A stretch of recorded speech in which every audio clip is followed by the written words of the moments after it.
حسن اتفاق یہ ہے کہ یہ ہجری سال جب ختم ہو رہا ہوتا ہے، یعنی 12واں مہینہ ہوتا ہے، ذو الحج کا مہینہ ہوتا ہے، اس میں دو بڑی بڑی قربانیاں ہیں۔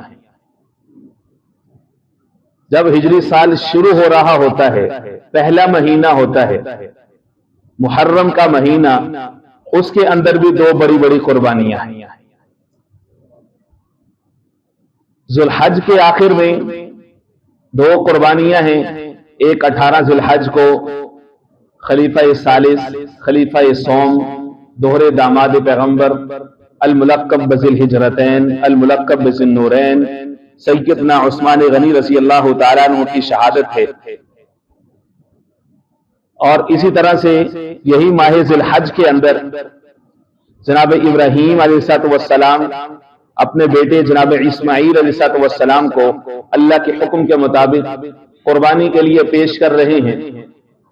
دو قربانیاں سال کے آخر میں ہیں۔ نیا سال شروع ہوتا ہے یکم محرم الحرام کو خلیفہ دوم، خلیفہ ثانی، امیر المؤمنین، سسر پیغمبر، الملقب بالفاروق، سیدنا عمر فاروق، عمر بن خطاب رضی اللہ تعالیٰ عنہ کی یوم شہادت ہے۔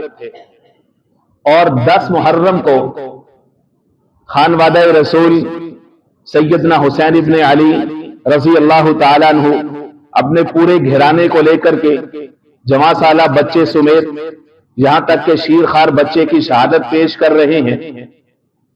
سال کے اختتام پر دو قربانیاں، دو شہادتیں۔ سال شروع ہوتا ہے پھر قربانیاں اور شہادتیں۔ فرمایا کہ بتا دیا کہ دین اسلام قربانیوں کا دین ہے۔ دین اسلام اپنی ایگو اور اپنی انا ذبح کرنے کا دین ہے۔ دین اسلام عظیمت کی داستاں ہے۔ دین اسلام حق کے اوپر استقامت سکھاتا ہے۔ دین اسلام حق کے لیے اپنا مال، اپنی جان، اپنا خاندان سب کچھ قربان کرنا سکھاتا ہے۔ دین اسلام یہ سکھاتا ہے کہ جان دی ہوئی اسی کی تھی، جان دی ہوئی اسی کی تھی۔ حق تو یہ ہے کہ حق ادا نہ ہوا، حق تو یہ ہے کہ حق ادا نہ ہوا۔ دین اسلام یہ سکھاتا ہے۔ ان قربانیوں سے ہمیں یہ پتہ چلتا ہے کہ مسلمان کا مطمع نظر اللہ کی رضا ہوتی ہے۔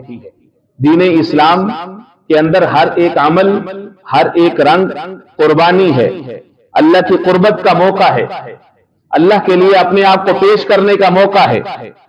اس دنیا سے بڑھ کر کے آخرت ہے۔ دین اسلام یہ سکھاتا ہے کہ تم نے اپنے ہر ایک عمل میں سب سے پہلے یہ دیکھنا ہے کہ مرنے کے بعد اللہ کے سامنے میں سرخ روح کیسے ہو سکتا ہوں، اللہ کے سامنے سرخ روح میں کیسے ہو سکتی ہوں۔ یہ عالم عیش و عشرت کا، یہ حالت کیا مستی کی، بلند اپنا تخیل کر، یہ سب باتیں ہیں پستی کی۔ بس اتنی سی حقیقت ہے فریب خواب ہستی کی کہ آنکھیں بند ہوں اور آدمی فسانہ ہو جائے۔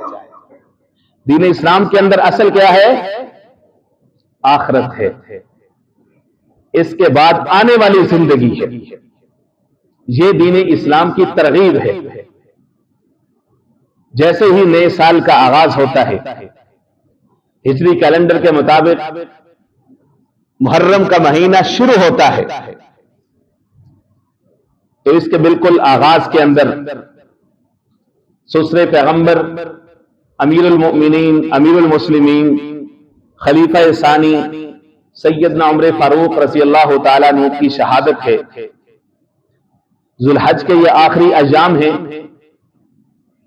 کہ سیدنا عمر فاروق رضی اللہ تعالیٰ عنہ فجر کی نماز کے لیے مصلی پہ آگے بڑھے، امامت شروع فرمائی۔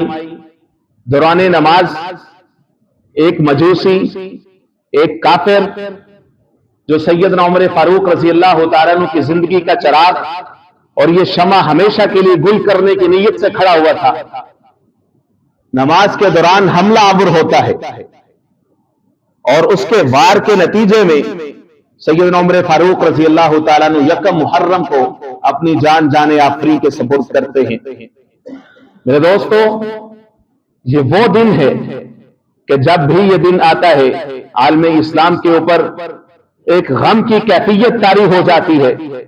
حضور پاک علیہ الصلوۃ والسلام نے فرمایا، عمر، اولاد مرتی ہے تو والدین روتے ہیں، والدین اس دنیا سے جاتے ہیں تو اولاد روتی ہے۔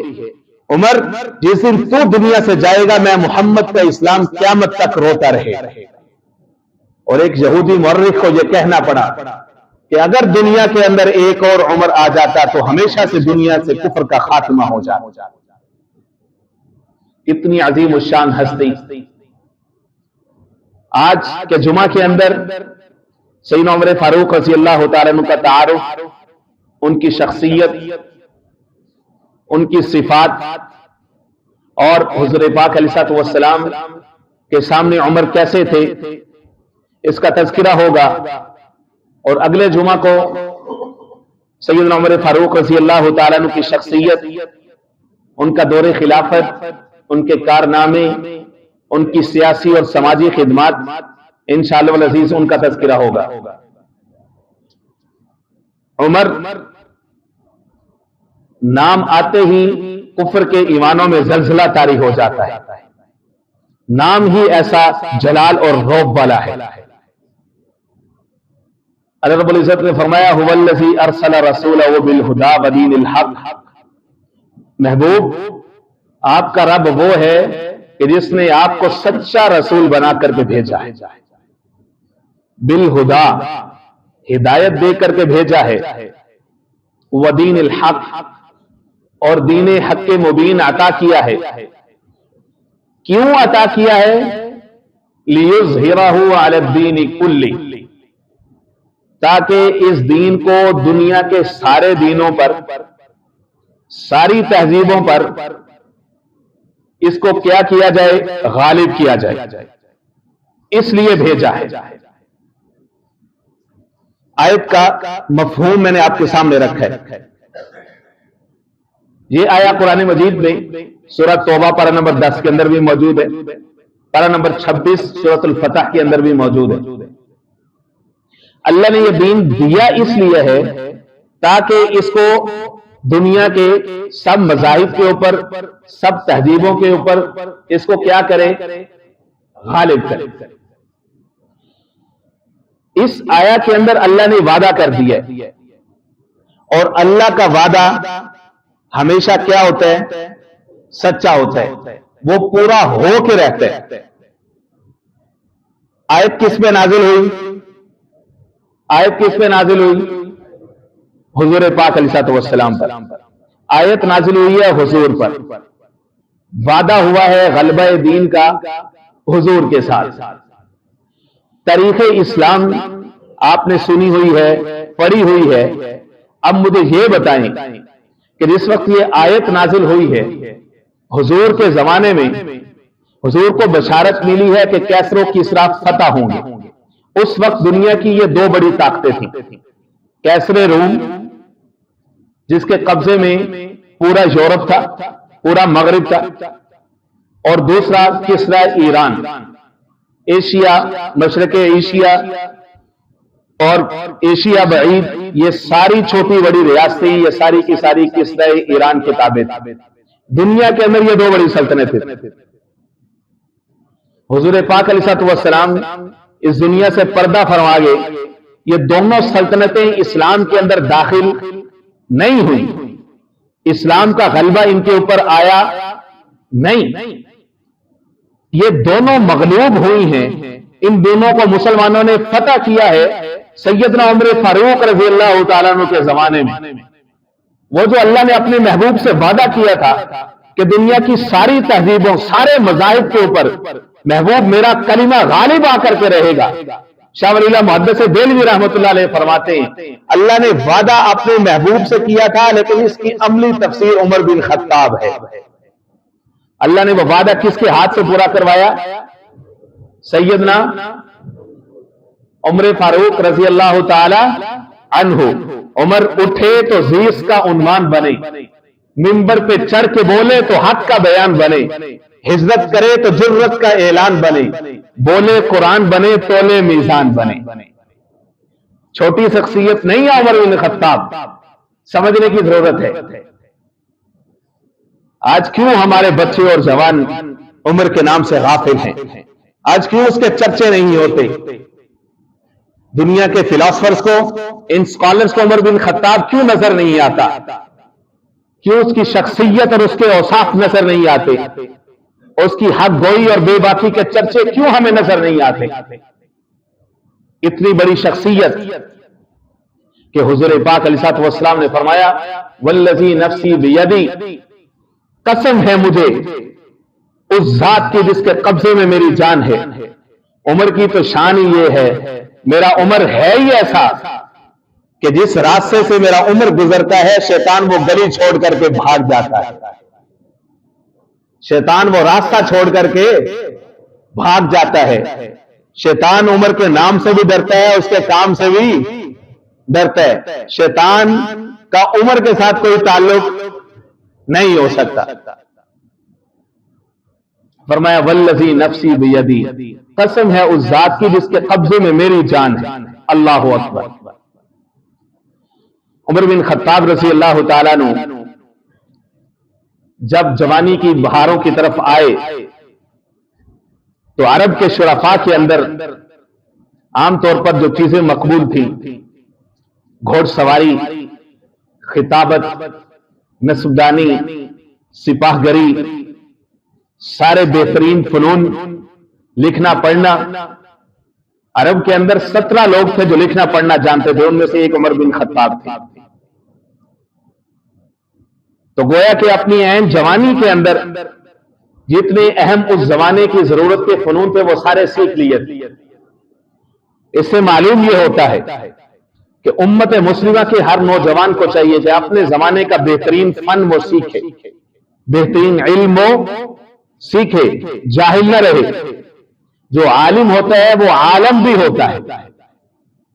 علم صرف کتابوں کا نام نہیں ہے،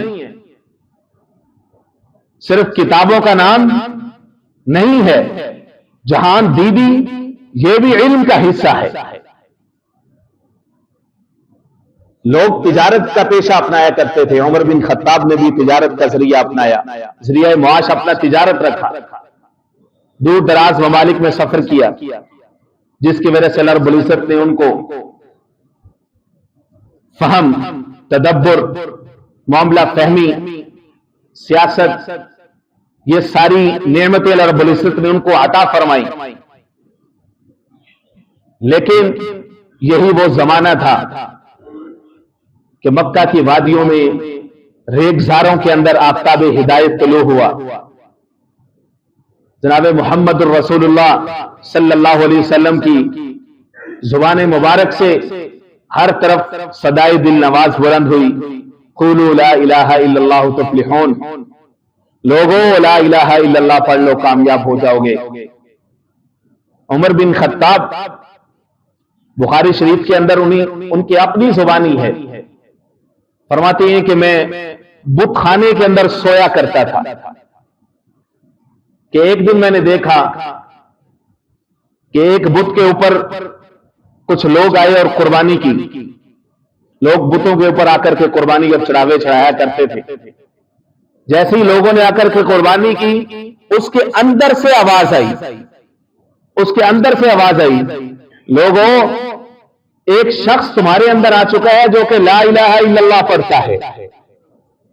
سب لوگ ڈر کر کے بھاگے۔ جناب عمر فرماتے ہیں میں وہیں رکا رہا کہ دیکھتا ہوں کہ اس کے بعد کیا ہوتا ہے۔ فرماتے ہیں کہ اس کے بعد بار بار اس کے اندر سے آواز آئی، لوگوں تمہارے اندر ایک وجیز شخص آ چکا ہے، حق گو شخص آ چکا ہے جو کہ کہتا ہے لا الہ الا اللہ۔ گویا کہ عمر بن خطاب کا پہلا جو تعارف ہوا ہے وہ اس مقام پر مقام توحید کے ساتھ ہوا ہے۔ عمر کا لوگوں بہت بڑا مقام ہے، عمر نے جو کیا تھا وہ عمر ہی کا کام ہے۔ توحید کا اعلان وہ سر عام کرتا تھا، میری اور تمہاری طرح کب وہ ڈرتا تھا۔ عمر کا لوگوں بہت بڑا مقام ہے، توحید کے ساتھ تعارف ہوا۔ لیکن دوسری طرف دیکھا کہ صدائے دل نواز جناب محمد رسول اللہ صلی اللہ علیہ وسلم کی مخالفت بڑی شدید ہے. ابھی تک حضور کے ساتھ ملاقات بھی ہوئی تھی، دل کا قفل، دل کا تالا بھی کھولا نہیں تھا، بھی ٹوٹا نہیں تھا. فرماتے ہیں کہ چوکوں چراہوں میں لوگ کہتے تھے کہ یہ تو شاعر ہے، یہ تو کاہن ہے، کہ اچانک ایک دن میرا دل کیا کہ میں رات کے وقت جا کر کے چھیڑتا ہوں کہ یہ شخصیت کیسی ہے. کچھ لوگ وہ ہوتے ہیں کہ ان کے دن اور ہوتے ہیں، ان کی راتیں کچھ اور ہوتی ہیں. یہ جناب محمد رسول اللہ ہے، رات بھی اللہ کے لیے، دن بھی تلاوت ہے، رات بھی تلاوت ہے. دن بھی امت کی فکر میں گزرتا ہے، رات بھی امت کی طرف میں دعائیں کرتے گزرتا ہے. فرماتے ہیں میں گیا، میں نے کان لگایا، حضور نماز کے اندر تھے. بخاری شریف سے پڑھ رہا ہوں. حضور پاک علیہ السلام نے سورۃ الحاقہ کی تلاوت شروع فرمائی. الحاقۃ ما الحاقہ وما ادراک ما الحاقہ کذبت ثمود وعاد بالقاریہ. فرماتے ہیں کہ قرآن مجید کے الفاظ، ان کا نظم، ان کا اسلوب ایک عجیب میرے اندر کیفیت پیدا کر رہا تھا. ہم تو عجمی ہیں نا، تو ہمیں محسوس نہیں ہوتا. کئی قرآن گزرے، کئی لنگے، تراویح میں آئے نہ آئے، سنا نہ سنا، بھئی یہ کون سا فرض واجب ہے، کیا ہوتا ہے؟ بس پوری زندگی وہی سورہ اخلاص کے اندر چاروں رکعتوں میں، تینوں رکعتوں میں بس وہی پڑھ کے گزرا. صاحب فلانے مفتی صاحب کا فتویٰ موجود ہے، ہو جاتی ہے نماز، بس ہو جاتی ہے، کوئی بات نہیں. دعائے قنوت بھی نہیں آتی تو خیر ہے، وہی قل واللہ فلانے مفتی صاحب سے پوچھا تھا، بس ہو جاتی ہے. پیسوں کے معاملے میں، معاش کے معاملے میں کبھی نہیں سوچا کہ بس 2 روٹیاں صبح کافی ہیں، 2 دوپہر کو کافی ہیں، 2 شام کو کافی ہیں، بس گزارا ہو رہا ہے یار، بس کافی ہے. اس معاملے میں کبھی نہیں سوچا کہ گزارے کے لیے. دین کے معاملے میں ماشاءاللہ گزارے، وہ بس دعائے جنازہ، نماز جنازہ، وہ فلاں بھی آیا تھا تو اس لیے ہم بھی چلے گئے، ممنوع دکھانے کے لیے آگے، جھوٹ موٹ کا پڑھ لیا بس چلے گئے. ہم بس اس معاملے میں اتنے تک ہی رہتے، اس سے زیادہ ہم آگے جاتے نہیں ہیں. قرآن مجید کی چاشنی کیا ہے، حلاوت کیا ہے، مٹھاس کیا ہے، نہیں، اس تک نہیں جاتے ہیں. اللہ لے جائے سب کی طرف. محبت سے ذرا مسکرا کے کہہ دیں آمین. اللہ قرآن مجید سمجھنے سمجھانے کی اور اس کی مٹھاس اور حلاوت ہم سب کو نصیب فرمائے، پوری امت کو نصیب فرمائے، ہماری نسلوں کو قرآن و سنت کے اوپر کھڑا فرمائے. فرماتے ہیں کہ قرآن مجید کا نظم اور اسلوب مجھے متاثر کر رہا تھا. عربی تھے نا، تو میرے دل کے اندر وہ ساری باتیں آ رہی تھی جو لوگوں سے میں دن بھر میں سنتا تھا کہ یہ شاعر ہے، یہ اس طرح کا کلام لوگوں سے سن کے آتا ہے، تو یہ دوڑ کے پھر اس کو سناتا ہے. فرماتے ہیں کبھی میں یہ سوچ ہی رہا تھا کہ یہ واقعتاً یار یہ شاعر ہے بہت بڑا، اس کے ٹکر کا کوئی شاعر نہیں. ابھی یہ سوچ ہی رہا تھا کہ حضور پاک علیہ السلام یہی سورۃ الحاقہ کے آخر تک پہنچے جس میں ہے وَمَا هُوَ بِقَوْلِ شَاعِرٍ. لوگوں یہ شاعر کا قول نہیں ہے، قَلِيلًا مَا تُؤْمِنُونَ، کم ہی لوگ ہیں جو سمجھتے اور ایمان لے کر کے آتے ہیں. فوراً مجھے جواب مل گیا. فرماتے ہیں میں نے سوچا اچھا یار یہ شاعر نہیں ہے، یہ کاہن ہے، یہ کچھ جادوگر ہے. فرماتے ہیں کہ فوراً اگلی آیت آ گئی وَمَا هُوَ بِقَوْلِ کَاہِنٍ. لوگوں یہ کاہن بھی نہیں ہے، قَلِيلًا مَا تَذَكَّرُونَ، کم لوگ ہیں جو اس قرآن سے نصیحت حاصل کرتے ہیں. فرمایا مجھے اگلا جواب بھی آ گیا. تو میں واپس ہلنا چاہتا تھا تو کہ میرا ایک ایک قدم من بھر کا ہو رہا تھا، مجھ سے ہلا نہیں جا رہا تھا. گویا کہ ایک طوفان تھا جو میرے اندر برپا ہو چکا تھا. اور قرآن مجید کی حقانیت فرماتے وقع فی قلب الایمان کل موقع، گویا کہ میرے دل کے کونے کونے کے اندر ایمان کی صدا ٹکرا رہی تھی، اور کفر کی جتنی کالت تھی، شرک جتنا گھسا ہوا تھا، وہ سارا میرے سینے سے اور میرے دل سے وہ سارا دھل رہا تھا. قرآن مجید کی ان آیات نے میرے سینے کو صاف کر دیا. اب صرف آخری اڑامنی باقی تھی، اور وہ تھی کہ لوگوں کے پروپیگنڈے کی وجہ سے حضور سے بدلہ لینے کی جو خواہش تھی لوگوں کے اندر، میں اس کا ترجمان بننا چاہتا تھا. کہ لوگ یہ سمجھتے تھے کہ یہ جو نیا چراغ آیا ہے یہ تو آہستہ آہستہ روشن ہوتا جا رہا ہے، پروانے اس کے گرد اکٹھے ہوتے جا رہے ہیں. پہلے 38 کے قریب لوگ وہ تھے، غلام تھے، معاشرے کا ہلکا طبقہ تھا، جن کو دن رات مارا پیٹا جاتا تھا، کبھی زنیرہ کو مارا جا رہا ہے، کبھی بسینہ کو مارا جا رہا ہے، کبھی بلال کی زبان سے آہد آہد کی آوازیں ہیں اور اس کی کمر پہ کوڑے ہیں، سینے کے اوپر پتھر ہیں، کبھی کس کو مارا جا رہا ہے، کبھی کس کو مارا جا، کبھی خواب عرب کو مارا جا رہا ہے۔ ایک دن ایسا ہوا کہ حضور صدائے دل نواز لا الہ الا اللہ لے کر کے مکہ کی گلیوں میں نکلے، ادھر سے ابو جہل نکلا، اس نے ایک نوکیلا پتھر اٹھایا اور حضور پاک علیہ الصلوۃ والسلام پر حملہ آور ہوا۔ اس بدبخت کے حملے کی وجہ سے حضور پاک علیہ الصلوۃ والسلام کا خون اقدس بہا۔ حضور صبر و استقامت کا پہاڑ تھے، کوئی جواب نہ دیا، سیدھا چلے گئے سینے حرم کے اندر اللہ کے ساتھ شکوہ شکایتیں کرنے۔ ابو جہل اپنی محفل اور مجلس میں چلا گیا اور حضور پاک علیہ الصلوۃ والسلام اسی طرح سے لہو لہان حرم مبارک کی طرف تشریف لے کر کے چلے گئے۔ دو لونڈیوں نے دیکھا تھا اس کو حملہ کرتے ہوئے، وہ آپس میں باتیں کر رہی تھی۔ ادھر سے حضور پاک علیہ الصلوۃ والسلام کے لاڈلے چچا سیدنا امیر حمزہ، جن کو سید الشہداء کہا جاتا ہے، وہ شکار سے واپس آ رہے تھے۔ ان کی عادت یہ تھی کہ جب وہ شکار سے واپس آتے تھے وہ بڑا اترا اترا کر کے چلتے تھے کہ میں بڑا شکار کر کے آیا ہوں، جیسے کوئی فاتح آ رہا ہوتا ہے۔ دو لونڈیاں آپس میں باتیں کر رہی تھی اور امیر حمزہ کو دیکھ رہی تھی، کہہ رہی تھی کہ اگر اس کو پتا ہوتا نا کہ آج اس کے بھتیجے کے ساتھ یہ ظلم ہوا ہے، ابو جہل نے اس کو لہو لہان کیا، تو یہ کبھی اس طرح سے اترا کر کے نہ چلتا۔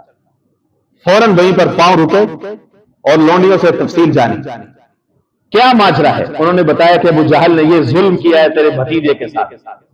گھر نہیں گئے، اسی طرح سے ہاتھ میں تیر کمان تھا، گئے ابو جہل صنادید قریش کے ساتھ اپنی مجلس میں بیٹھا تھا، اس کے سر پر جا کر کے تلوار ماری اور اس کو زخمی کر دیا۔ تیری یہ جرت، تم میرے ہوتے ہوئے تو محمد بن عبداللہ کے اوپر ہاتھ اٹھائے، تو نے اس کو لاوارث سمجھ رکھا ہے کیا؟ وہ چاہتا کہ بدلہ لیتا، لیکن لوگوں نے اس کو منع کر دیا، یہ موقع نہیں ہے، سب قریشی ہیں، اور حمزہ جیسے جلدی شخص کے ساتھ اس وقت پنگا لینا بھی ٹھیک، غصے میں ہے، وہ بدلہ لینے کے لیے آئے، جانے دو اس کو۔ امیر حمزہ رضی اللہ تعالیٰ نے سوچا کہ میں نے بدلہ لے لیا ہے اپنے بھتیجے کا، حضور کی تلاش میں حضور کے رخ کی زیارت کے لیے نکلے۔ عین حرم شریف کے اندر حضور پاک علیہ الصلوۃ والسلام سر بسجود ہیں اور بلند آواز سے کہا کہ بھتیجے خوش ہو جا، میں نے تیرا بدلہ لے لیا ہے۔ حضور نے کوئی جواب نہیں دیا، دوسری دفعہ پھر خوشخبری سنائی اپنی طرف سے، تیسری دفعہ پھر سنائی۔ حضور سجدے سے سر اٹھایا، حضور نے فرمایا کہ چچا میں بدلہ لینے کے لیے نہیں آیا ہوں، میں بدلہ لینے والوں سے خوش نہیں ہوتا، میں بدلہ لینے کے لیے نہیں آیا ہوں۔ بھتیجے کس بات پر خوش ہوتا ہے؟ چچا میں تو اس بات پر خوش ہوں گا کہ تو لا الہ الا اللہ پڑھ لے۔ چچا نے کہا کہ بھتیجے آج میں تجھے خوش کرنے کے لیے آیا ہوں، پڑھا دے آج تو پڑھانا چاہتا ہے۔ اس طرح سے جناب امیر حمزہ رضی اللہ تعالیٰ عنہ کو دین کی ٹھنڈی بہار نصیب ہوئی۔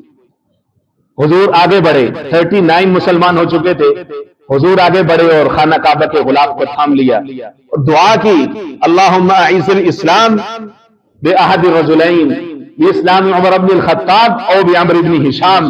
اے اللہ میں تیرا سچا پیغمبر، میں تجھ سے دعا کرتا ہوں، میں تجھ سے مانگتا ہوں کہ یا تو اسلام کو عمر بن خطاب دے دے یا عمر بن ہشام دے دے۔ عمر بن ہشام ابو جہل کا نام تھا، یا عمر بن خطاب دے دے یا عمر بن ہشام دے دے، اسلام کو کوئی تگڑا بندہ دے دے، تگڑا بندہ۔ مرد جلال مرد ہنر بھیجنا پڑا، مرد جلال مرد ہنر بھیجنا پڑا۔ جب زور بڑھ رہا تھا جہالت کی فوج کا، رب کو زمین پہ عمر بھیجنا پڑا۔ فرمایا کہ اے اللہ دونوں میں سے کوئی ایک دے دے۔ اور ادھر کفار کا مشورہ ہو رہا ہے کہ کس طرح سے یہ چراغ نبوت کو گل کر دیا جائے۔ عمر اٹھے، کہنے لگے کہ یہ فیصلہ مجھ پر چھوڑ دو، عین دوپہر کا وقت ہے اور جوش و غضب سے بھرپور عمر ننگی تلوار لے کر کے دار ارقم کی طرف بڑھ رہے ہیں، جہاں پر حضور پاک علیہ الصلوۃ والسلام وجود با مسعود کے ساتھ موجود ہیں۔ راستے میں نعیم بن عبداللہ ملے، کدھر جا رہے عمر؟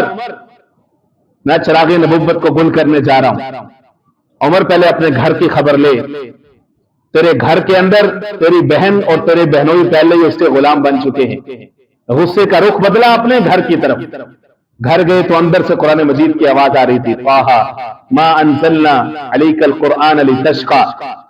ماں کو, اپنی بہن کو اور اپنی بہنوئی کو پیٹنا شروع کر دیا, مارا. بالآخر بہن بھی تو عمر کی تھی, جوش میں آئی اور گریبان پکڑا, کہنے لگی عمر جس خطاب کا خون تیری رگوں میں ہے اسی خطاب کا خون میری رگوں میں ہے. اگر تو کفر سے باز نہیں آتا تو یاد رکھ میں بھی اسی خطاب کی بیٹی ہوں, میں بھی محمد رسول اللہ کا دامن ہرگز نہیں چھوڑوں گی. دیکھا کہ یہ کیسی غلامی ہے, یہ کیسی محبت ہے, جس نے میری بہن کے اندر اتنا جوش پیدا کر دیا ہے. ہل کے رہ گئے. فرمانے لگی اچھا سناؤ مجھے وہ کلام کیا ہے تمہارے پاس. بہن کہنے لگی کہ نہیں عمر, پہلے غسل کرو گے, پاکی کی حالت میں اس پاک کلام کو تم چھو سکتے ہو. عمر بن خطاب نے غسل کیا اور فرمانے لگے کہ میری بہن کہیں ایسا نہ ہو کہ عمر کی ساری عمر ہی برباد ہو جائے, مجھے لے چلو محمد الرسول اللہ کے دروازے پر, میں بھی انہی کی غلامی اور انہی کی نوکری کرنا چاہتا ہوں. بہن اور بہنوئی ساتھ ہیں, عمر بن خطاب آگے آگے ہیں, تلوار ویسے ہی کندھے کے ساتھ لٹکائی ہوئی ہے. دور سے صحابہ اکرام نے دیکھا, فرمانے لگے کہ یہ دیکھو عمر آ رہا ہے. امیر حمزہ نے کہا کہ آنے دو, اچھے ارادے سے آئے گا تو ویلکم کریں گے, برے ارادے سے آئے گا تو اسی کے تلوار کے ساتھ اس کا فیصلہ کریں گے. عمر بن خطاب آئے, داخل ہوئے دار ارقم کے اندر. حضور نے دامن کو کھینچ کر کے فرمایا عمر وہ وقت نہیں آگے کا تو محمد رسول اللہ کا کلمہ پڑھ لے. حضور نے ساتھ ہی ہاتھ رکھا اپنے دست نبوت عمر کے سینے کے اوپر پھیرا اور فرمایا اللہم اہدی قلب عمر, اے اللہ عمر کے دل کو ہدایت سے بھر دے, عمر کے دل کو ہدایت سے بھر دے. اور اس کے بعد یہ عمر تھا, تمہیں یارو مبارک ہو. عمر ابن خطاب آیا, خدا سے میں نے مانگا تھا, دعاؤں کا جواب آیا, دعاؤں کا جواب آیا. یہ عمر بن خطاب ہے, حضور یہ آئے گھر سے سر لینے کے لیے تھے اور سر دے کے چلے گئے. اس طرح سے اللہ رب العزت نے حضور کی وہ دعا اللہم اعز الاسلام, اے اللہ اسلام کو عزت دے دے, اسلام کو غلبہ, اسلام کو عزت کس سے ملی ہے؟ عمر بن خطاب رضی اللہ تعالیٰ عنہ کے ایمان سے ملی ہے. ابن مسعود رضی اللہ تعالیٰ عنہ فرماتے ہیں کہ جناب سیدنا عمر فاروق رضی اللہ تعالیٰ عنہ کا اسلام لانا یہ ہماری فتح تھی, ان کی ہجرت ہماری نصرت تھی, اور ان کی خلافت یہ سراپا رحمت تھی ہمارے لیے. ایسی عظیم الشان شخصیت اللہ رب العزت نے عطا فرمائی. اور فرمایا کہ ایک دن حضور پاک علیہ السلام نے سیدنا عمر فاروق رضی اللہ تعالیٰ عنہ کو نظر رحمت سے دیکھا اور پوچھا عمر تجھے پتہ ہے کہ میں نے تیری طرف دیکھ کر کیوں مسکرایا ہوں؟ عرض کی یا رسول اللہ و رسول عالم, اللہ اور اس کے رسول زیادہ بہتر جانتے. فرمایا کہ لیل عرفہ کو, عرفہ کے دن اللہ تجھے مسکرا کے دیکھ رہے تھے, اس لیے میں بھی تجھے مسکرا کے دیکھ رہا ہوں. ایسی شاندار شخصیت میرے دوستو, ہمیں چاہیے کہ ہم عمر بن خطاب رضی اللہ تعالیٰ عنہ کے کارنامے, ان کی شخصیت, ان کے اوصاف پھیلائیں اور ان کو پڑھیں اور اپنے بچوں کو پڑھائیں اور سکھائیں اور ان پر عمل کریں. رب العزت سمجھ نصیب فرمائے.